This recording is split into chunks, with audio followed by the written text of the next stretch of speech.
In commercial property leases, a break clause is a clause which enables either the landlord or the tenant to terminate the lease at a defined point during the term.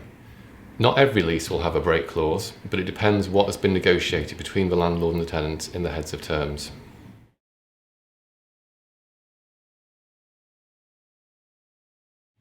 The benefits of a break clause for a landlord are that they may wish to grant a longer term to the tenant, but then have the ability to get out of the lease if they want to use the property for their own purposes, or if they want to redevelop it at a certain point in the future, but aren't certain at the start of a lease whether they will want to do that or not.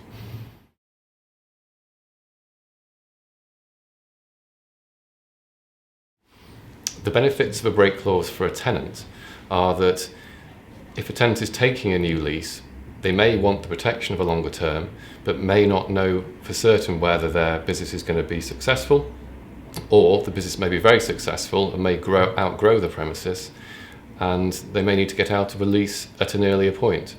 and it gives them the comfort to enter into a longer term.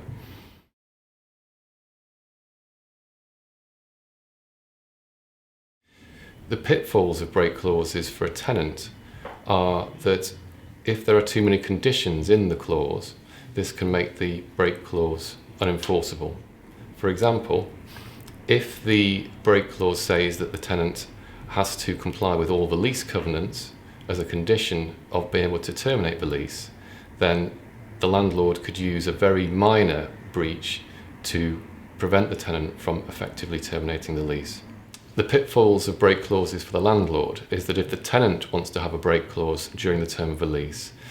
this means that the income stream from the rent may not be available for the whole term of the lease. For example, if the tenant has entered into a 10-year lease but has the ability to terminate the lease at the end of the 5th year,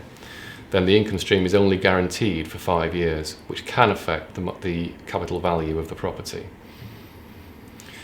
The pitfalls of break clauses for landlords, if the landlord wishes to break the lease, is that the landlord needs to make sure that the lease is properly contracted out of the security of tenure provisions, which are under the Landlord and Tenant Act 1954, and there's a statutory procedure that the landlord has to follow to enable this to be done properly.